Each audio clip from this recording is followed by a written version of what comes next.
بسم اللہ الرحمن الرحیم نحمدہ ونصلی علی رسولہ الکریم اما بعد۔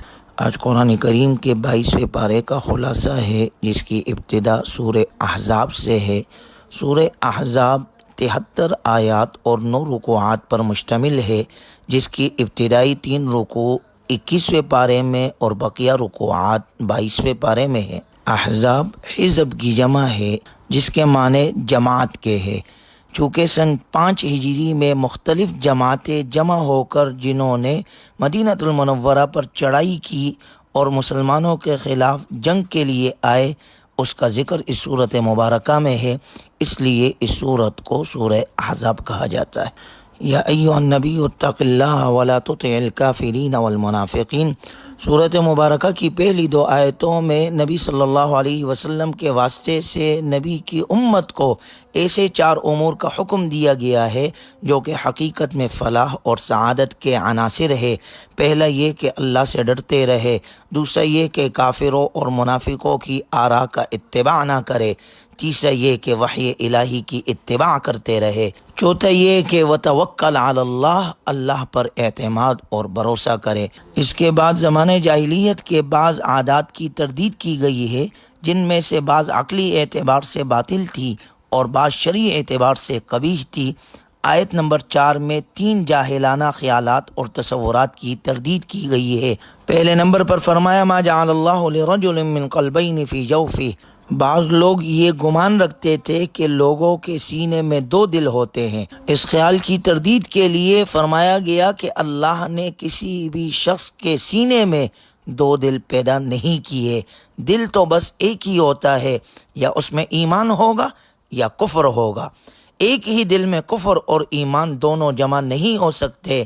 اس سے ان منافقین کی بھی تردید ہو گئی جنہوں نے کفر اور ایمان کے درمیان ایک تیسرا درجہ نفاق کا بھی تجویز کر رکھا تھا۔ دوسرا حکم وما جعل ازواجکم اللائی تظاہرون منہن امہاتکم۔ جاہلی زہار یہ تھا کہ اگر کوئی شخص اپنی بیوی کو انت علیہ کظہر امی، یہ الفاظ کہہ دیتا کہ تم میرے اوپر ایسے ہو جیسے میری ماں کی پشت، تو ان الفاظ کے کہنے سے اس کی بیوی ہمیشہ کے لیے اس پر حرام ہو جاتی، لیکن قرآن کریم نے بتایا کہ کفارہ دینے سے بیوی حلال ہو جائے گی۔ تیسرا حکم وما جعل ادعیاءکم ابناءکم، اور نہ تمہارے منہ بولے بیٹوں کو تمہارا حقیقی بیٹا قرار دیا ہے۔ اسلام سے قبل منہ بولے بیٹے کا حکم حقیقی بیٹے جیسے ہوتا تھا۔ قرآن نے اس غلط تصور کی تردید کر دی کہ منہ بولا بیٹا حقیقی بیٹے جیسا نہیں ہے۔ ہر فرد کو اس کے اصل والد کی طرف منسوب کرنا چاہیے۔ مزید فرمایا گیا کہ نبی صلی اللہ علیہ وسلم مؤمنوں کے لیے ان کی جانوں سے بھی بڑھ کر ہے، اور ازواج مطہرات رضی اللہ عنہ اجمعین مؤمنوں کے لیے ماں ہونے کا تقدس رکھتی ہے۔ آپ صلی اللہ علیہ وسلم کی ازواج مطہرات ساری امت کی روحانی مائیں ہیں، ان کا ادب اور احترام واجب ہے، اور ان کے ساتھ نکاح کرنا ابدی طور پر حرام ہے۔ دوسرے رکوع میں غزوہ احزاب کا ذکر ہوتا ہے۔ غزوہ احزاب شوال سن 5 ہجری میں ہوا، جب مشرکین کے 10 یا 15 ہزار جنگجو نے مدینہ منورہ کا محاصرہ کر لیا۔ یہ جنگجو مختلف قبائل سے تعلق رکھتے تھے۔ مدینہ منورہ میں یہود کے 2 قبیلے بنو نذیر اور بنو قریظہ، جن کے ساتھ مسلمانوں کا صلح کا اور ایک دوسرے کے دشمن کے ساتھ تعاون نہ کرنے کا معاہدہ تھا، انہوں نے اس معاہدے کی کھلم کھلا خلاف ورزی کی اور ابو سفیان کے ساتھ تعاون کیا۔ مسلمان صرف 3000 تھے۔ حضرت سلمان فارسی رضی اللہ عنہ کے رائے پر عمل کرتے ہوئے مدینہ منورہ کے شمال مغرب میں، جہاں سے دشمن کے حملہ آور ہونے کا خطرہ تھا، اس جانب خندقیں کھودی گئی، اس لیے اسے غزوہ خندق بھی کہا جاتا ہے۔ اور غزوہ احزاب اس لیے کہتے ہیں کیونکہ جس لشکر نے مدینہ منورہ پر چڑھائی کی تھی اس میں مختلف جماعتیں اور قبائل شریک تھے۔ ان جنگجوؤں نے تقریباً 1 ماہ تک مدینہ منورہ کا محاصرہ کیے رکھا۔ پھر حضرت نعیم بن مسعود رضی اللہ عنہ کی کوششوں سے یہود اور قریش لشکر کے درمیان پھوٹ پڑ گئی۔ اللہ تعالیٰ کی طرف سے ان دشمنوں کے لشکروں پر طوفان آندھی آ گئی، جس کے ضد میں آ کر ان کے خیمے اکڑ گئے، جانور بدک گئے، ان کے عزائم پست ہو گئے۔ پھر قریش اور غطفان اور دوسرے قبائل اپنے مذموم مقاصد کی تکمیل کے بغیر راہ فرار اختیار کر گئے اور مسلمانوں کو اللہ نے اس طرح فتح عطا کی۔ اس غزوے کے ذکر کرنے کے بعد تیسرے رکوع کے ابتدا میں اللہ کا ارشاد مبارک ہے، لَقَدْ كَانَ لَكُمْ فِي رَسُولِ اللَّهِ أُسْوَةٌ حَسَنَةٌ۔ حقیقت یہ ہے کہ تمہارے لیے رسول اللہ صلی اللہ علیہ وسلم کی ذات میں ایک بہترین نمونہ ہے اس شخص کے لیے جو اللہ کی رضا اور آخرت پر یقین رکھتا ہو۔ آپ علیہ السلام کی ذات اقدس جو انفرادی اور اجتماعی دونوں اعتبار سے ہمارے لیے کامل نمونہ ہے، انفرادی اعتبار سے معاشرے کے ہر کردار کے لیے اور اجتماعی اعتبار سے تاریخ انسانی کا عظیم ترین انقلاب برپا کرنے کے طور پر، ایسا انقلاب جس کے لیے جد و جہد میں معجزات کا عمل دخل نہ ہونے کے برابر ہے، تاکہ بعد میں بھی لوگ آپ علیہ السلام کی اسوہ حسنہ کی پیروی کر سکے۔ غزوہ احزاب میں جب مومنوں نے کفار کے لشکر دیکھے تو پکار اٹھے کہ انہی آزمائشوں کا وعدہ ہم سے اللہ اور اس کے رسول صلی اللہ علیہ وسلم نے کیا تھا۔ انہوں نے بڑی دلیری سے کفار کو خندق عبور کرنے سے روکے رکھا۔ اس دوران چند صحابہ اکرام رضی اللہ عنہم اجمعین نے جام شہادت بھی نوش کیا اور باقی بھی یہ سعادت حاصل کرنے کے لیے بے چین تھے۔ اللہ تعالیٰ انہیں اس سرفروشی کا بھرپور بدلہ عطا فرمائے گا۔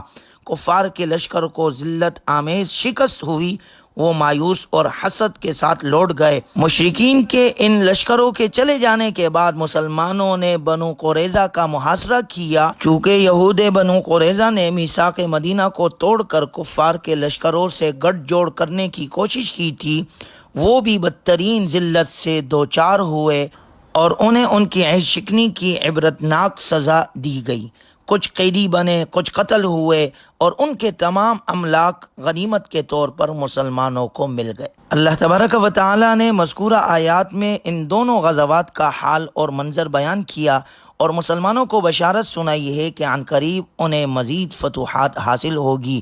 چنانچہ مسلمانوں نے نہ صرف فارس اور روم بلکہ 20 ملک اور سینکڑوں شہر فتح کیے اور انشاءاللہ قرآن کریم کے ساتھ تعلق مضبوط اور دل میں ایمان راسخ ہو جانے کے بعد پورے عالم کو فتح کریں گے۔ یوں رب ذوالجلال کی یہ پیشن گوئی پوری ہو کر رہے گی کہ میں نے اپنے آخری رسول صلی اللہ علیہ وسلم کو اس لیے بھیجا ہے کہ دین اسلام کو تمام ادیان پر غالب کر دوں۔ یہ غلبہ یقینی ہے اور کسی صاحب ایمان کو اس میں شک نہیں ہونا چاہیے۔ بظاہر حالات مخالف ہے، لیکن جب اس پیشن گوئی کو پورا ہونے کا وقت آئے گا تو حالات بھی موافق ہو جائیں گے اور وہ افراد بھی مہیا ہو جائیں گے جو اپنے اخلاق اور اعمال کے اعتبار سے پہلی صدی کے مسلمانوں کی یاد تازہ کر دیں گے۔ اس میں شک نہیں کہ موجودہ دور کے اندر مسلمان ایمان، اعمال، اخلاق، معاملات اور کردار کے اعتبار سے فاتح عالم بننے کی صلاحیت نہیں رکھتے، لیکن کیا اسلام اور قرآن بھی یہ صلاحیت نہیں رکھتے؟ رب کعبہ کی قسم، ان کے اندر عالم کو اور فاتحین عالم کو بھی فتح کرنے کی پوری صلاحیت ہے، اور کون و مکان کے مالک کی قسم، دنیا یہ نظارہ بہت جلد انشاءاللہ دیکھے گی۔ سورہ احزاب کے چوتھے رکوع میں ازواج مطہرات رضی اللہ عنہن اجمعین سے خطاب ہے اور ان کے توسط سے امت کی تمام خواتین کے لیے اہم ہدایات ہے۔ غزوہ بنو قریظہ کے نتیجے میں مسلمانوں کو بہت بڑی مقدار میں مال و دولت ملا، جس کے بعد ازواج مطہرات نے بھی رسول اللہ صلی اللہ علیہ وسلم سے درخواست کی کہ ہمارے وظیفہ اور نفقے میں بھی کچھ اضافہ کر دیا جائے۔ اس موقع پر یہ آیات نازل ہوئی جن میں انہیں دو باتوں میں سے ایک کا اختیار دیا گیا، یا تو وہ خوشحالی کی زندگی گزارنے کے لیے جدائی اختیار کر لے اور یا پھر تنگی کے ساتھ گزر بسر کرے اور اپنی نظر آخرت کی خوش عیشی پر رکھے۔ جب آپ علیہ السلام نے ازواج مطہرات رضی اللہ عنہ اجمعین کو اختیار دیا تو ان سب نے آخرت ہی کو ترجیح دی۔ اس موقع پر ازواج مطہرات رضی اللہ عنہ اجمعین سے خطاب اور ان کے توسط سے امت کی تمام خواتین کے لیے اہم ہدایات ہے۔ پہلے نمبر پر یہ کہ مردوں کے ساتھ بات کرتے ہوئے نرم لہجہ اختیار نہ کرے۔ دوسرا یہ کہ بلا ضرورت گھر سے باہر نہ نکلے، کیونکہ مسلمان عورت کا اصل اور محفوظ ٹھکانہ گھر ہے۔ تیسرا یہ کہ زمانہ جاہلیت کی خواتین کی طرح اپنی زینت اور سطر کا اظہار کرتے ہوئے باہر نہ نکلے۔ چوتھا یہ کہ نماز کی پابندی کرے۔ پانچویں نمبر پر زکوٰۃ ادا کرے۔ چھٹا یہ کہ اللہ اور اس کے رسول صلی اللہ علیہ وسلم کی اطاعت کرے۔ ساتواں یہ کہ قرآنی آیات کی تلاوت اور احادیث مبارکہ کا مذاکرہ کیا کرے۔ مسلمان کی شخصیت کو معاشرے میں نمایاں اور امتیازی حیثیت دینے اور اس کا تشخص اور پہچان پیدا کرنے والی 10 صفات 5ویں رکوع میں ذکر کی گئی ہے۔ یہ وہ صفات ہے چاہے مرد میں ہو یا عورت میں ہو، اسے مغفرت اور اجر عظیم کا مستحق بنا دیتی ہے۔ ان المسلمین والمسلمان والمؤمنین والمؤمنات، یہ پوری آیات ان صفات کا ذکر کرتی ہے۔ نمبر 1 اسلام، نمبر 2 ایمان، نمبر 3 دائمی اطاعت، نمبر 4 سچائی، نمبر 5 صبر، نمبر 6 خشوع، نمبر 7 صدقہ، نمبر 8 روزے، نمبر 9 شرمگاہ کی حفاظت، اور نمبر 10 والذاکرین اللہ کثیرا والذاکرات، کثرت سے اللہ کا ذکر کرنا۔ جن مسلمان مردوں میں یا عورتوں میں یہ 10 صفات پائی جائے گی، ان کے لیے اللہ کی طرف سے مغفرت ہے اور بہترین اجر عطا کیا جائے گا۔ اس کے بعد اگلی آیات میں دور جاہلیت کی ایک غلط روایت کی اصلاح کی گئی ہے۔ دور جاہلیت میں منہ بولے بیٹے کو حقیقی بیٹا اور اس کی بیوی کو حقیقی بہو سمجھا جاتا تھا۔ اللہ تعالیٰ اس روایت کو توڑنا چاہتا تھا۔ نبی صلی اللہ علیہ وسلم نے حضرت زید بن حارثہ رضی اللہ عنہ کو منہ بولا بیٹا بنایا ہوا تھا۔ جب سورہ احزاب کی آیت نمبر 4 میں اس کی ممانعت آئی تو آپ علیہ الصلاۃ والسلام نے ان سے یہ رشتہ ختم کیا۔ پھر ان کی طلاق یافتہ زوجہ حضرت زینب بنت جحش رضی اللہ عنہا سے آپ علیہ الصلاۃ والسلام نے نکاح کر کے جاہلیت کی روایات کو بھی ختم کیا۔ فلما قضى زید منها وطرا زوجناكها لكي لا يكون على المؤمنين حرج في ازواج ادعيائهم اذا قضوا منهن وطرا، اللہ کا ارشاد ہے یہ نکاح خود ہم نے کروایا تاکہ آئندہ متبنہ کی مطلقہ بیوی کے ساتھ نکاح کرنے میں مسلمانوں کے لیے کوئی حرج باقی نہ رہے۔ چنانچہ آپ علیہ الصلاۃ والسلام کے اس نکاح کے ذریعے سے قیامت تک کے لیے اس جاہلانہ رسم کو ختم کر دیا گیا۔ اور اللہ نے یہ بھی ذکر فرمایا ما کان محمد ابا احد من رجالکم ولکن رسول اللہ وخاتم النبیین، کہ محمد صلی اللہ علیہ وسلم تم مردوں میں سے کسی کے باپ نہیں، لیکن وہ اللہ کے رسول ہے اور تمام نبیوں میں سب سے آخری نبی ہے۔ آپ علیہ الصلاۃ والسلام کے خاتم النبیین ہونے کا ذکر اللہ نے سورہ احزاب کی آیت نمبر 40 میں صراحتاً کیا ہے کہ آپ خاتم النبیین ہے اور آپ کے بعد کوئی نبی نہیں آئے گا۔ آپ نے خود فرمایا انا خاتم النبیین لا نبی بعدی، کہ میں سب سے آخری نبی ہوں، میرے بعد کوئی نبی نہیں آئے گا۔ لہٰذا موجودہ دور کے اندر وہ لوگ، وہ طبقہ جو اپنے آپ کو احمدی کہتا ہے یا قادیانی کہتا ہے، یہ وہ طبقہ ہے جو ہمارے نبی صلی اللہ علیہ وسلم کو خاتم النبیین نہیں مانتے۔ یہ لوگ دائرہ اسلام سے خارج ہیں۔ اس کے بعد سورہ احزاب کے 6 رکوع میں اللہ کا ارشاد ہے یا ایھا الذین آمنوا اذکروا اللہ ذکرا کثیرا، اے ایمان والو اللہ کو خوب کثرت سے یاد کرو۔ عبادت کے اندر واحد عبادت ذکر اللہ ہے، جس کی کوئی لمٹ نہیں ہے اور جس کے لیے کوئی تعداد نہیں۔ جتنا ہو سکتا ہے اللہ کا ذکر کرو، کھڑے بیٹھے چلتے پھرتے ہر حالت میں اللہ کا ذکر کرتے رہو اور اپنے زبان کو اللہ کے ذکر سے تر رکھو۔ اللہ تعالی ہمیں کثرت کے ساتھ ذکر کرنے والا بنائے اور ذکر کی حلاوت ہمیں نصیب فرمائے۔ 6 رکوع میں اللہ تبارک و تعالی نے کچھ آداب ذکر کیے ہیں جن آداب سے زمانے جاہلیت میں لوگ ناشنا تھے۔ یہاں ان میں سے 3 آداب مذکور ہے۔ پہلے نمبر پر یہ کہ کسی کے گھر میں اجازت کے بغیر داخل نہ ہوا کرو۔ دوسرا یہ کہ اگر کھانے کی دعوت میں تمہیں بلایا گیا ہو تو کھانے سے فارغ ہو کر اٹھ جایا کرو۔ ولا مستأنسین لحدیث، اور باتوں میں جی لگا کر نہ بیٹھو، باتوں میں مشغول ہو کر صاحب خانہ کا وقت مت ضائع کرو۔ تیسرا یہ کہ غیر محرم خواتین سے کوئی چیز مانگنے کی ضرورت پیش آئے تو پس پردہ مانگا کرو بلا حجاب ان کے سامنے نہ آیا کرو۔ اس کے بعد سورہ احزاب کی آیت نمبر 56 میں اللہ کا ارشاد ہے، ان اللہ وملائکتہ یصلون علی النبی، بے شک اللہ اور اس کے فرشتے نبی صلی اللہ علیہ وسلم پر درود بھیجتے ہیں۔ یا ایھا الذین آمنوا صلوا علیہ وسلموا تسلیما، اے ایمان والو تم بھی ان پر درود بھیجو اور خوب سلام بھیجا کرو۔ اس آیت مبارکہ میں اہل ایمان کو آپ علیہ الصلاۃ والسلام پر درود و سلام بھیجنے کا حکم دیا گیا ہے، اور اگر غور کیا جائے تو آپ علیہ الصلاۃ والسلام پر درود و سلام در حقیقت میں خود ہمارے لیے عزت اور تکریم، ذریعہ رفع درجات اور کفارہ سیئات ہے۔ حدیث مبارکہ میں آپ صلی اللہ علیہ وسلم کا ارشاد مبارک ہے، جو مجھ پر ایک مرتبہ درود بھیجتا ہے اللہ تعالیٰ اس پر 10 رحمتیں نازل کرتے ہیں۔ تو گویا جب ہم جتنا درود پڑھیں گے اتنی اللہ کی رحمتیں ہم پر نازل ہوگی۔ اللہ تعالی ہمیں کثرت کے ساتھ درود پڑھنے والا بنائے۔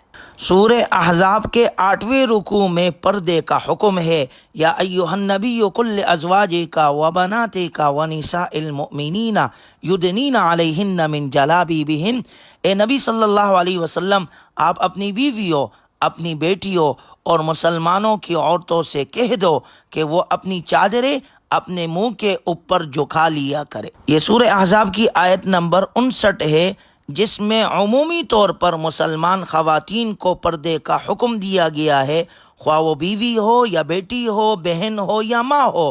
حجاب عورت کی عزت و عصمت کا محافظ اور باعث تکریم اور تشریف ہے، اور یہاں پر خاص طور پر خواتین کے لیے یہ بات قابل غور ہے کہ چہرے کے چھپانے کا حکم دیا گیا ہے، کیونکہ آج کا ماڈرن زمانہ اور جو اپنے آپ کو ترقی یافتہ کہتے ہیں، وہ کہتے ہیں جی پردہ تو دل کا ہونا چاہیے، بس یہ آنکھ میں حیا ہونی چاہیے۔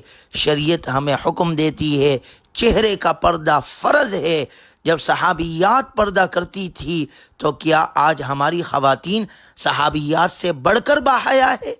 بخدا ایسا نہیں ہے۔ لہٰذا پردے کو لازم پکڑے، جس میں اللہ نے عورت کے لیے عفت اور حفاظت رکھی ہے، اور یہ عورت کے لیے زینت ہے، اور اس کے ذریعے سے مسلمان عورتوں کو تحفظ گویا فراہم کیا گیا ہے۔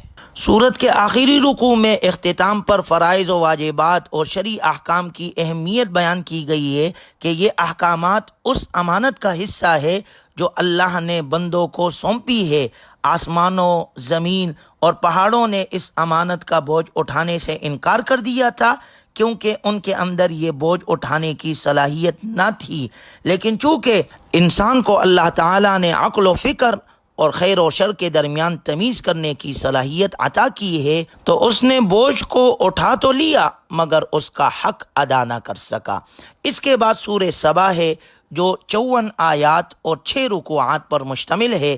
اس سورت مبارکہ میں ایک اہم قصہ اہل سبا کا بیان ہوا ہے، اسی وجہ سے اس سورت کا نام سورہ سبا ہے۔ سورت کی ابتدا اللہ کی حمد و ثنا سے ہوتی ہے۔ الحمدللہ الذی لہ ما فی السماوات وما فی الارض وَلَهُ الْحَمْدُ فِي الْآخِرَةِ، کہ تمام تعریف اللہ کے لیے ہے جو آسمان اور زمین کا مالک ہے، جس نے ساری مخلوق کو پیدا کیا، کائنات کے لیے مستحکم نظام قائم کیا، نظام عالم کی تدبیر کی، اسے ہر چیز کی خبر ہے اور اس کا کوئی عمل بھی حکمت سے خالی نہیں۔ دوسرے رکوع میں حضرت داؤد علیہ السلام اور حضرت سلیمان علیہ السلام اور اہل سبا پر اللہ تعالیٰ نے اپنی نعمتوں کا تذکرہ فرما کر گویا شاکر اور کافر کا تقابل اور موازنہ کیا ہے۔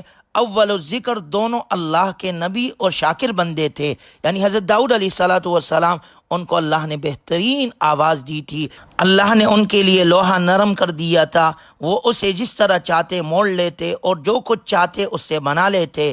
انہوں نے کارخانہ بنا رکھا تھا جس میں لوہے کی مضبوط زریں بنتی تھی، اسے دنیا کی پہلی اسٹیل مل بھی قرار دیا جا سکتا ہے۔ جس طرح حضرت داؤد علیہ السلام پر اللہ نے خصوصی انعامات کیے تھے، اسی طرح ان کے بیٹے حضرت سلیمان علیہ السلام کو بھی اللہ نے خوب نوازا تھا۔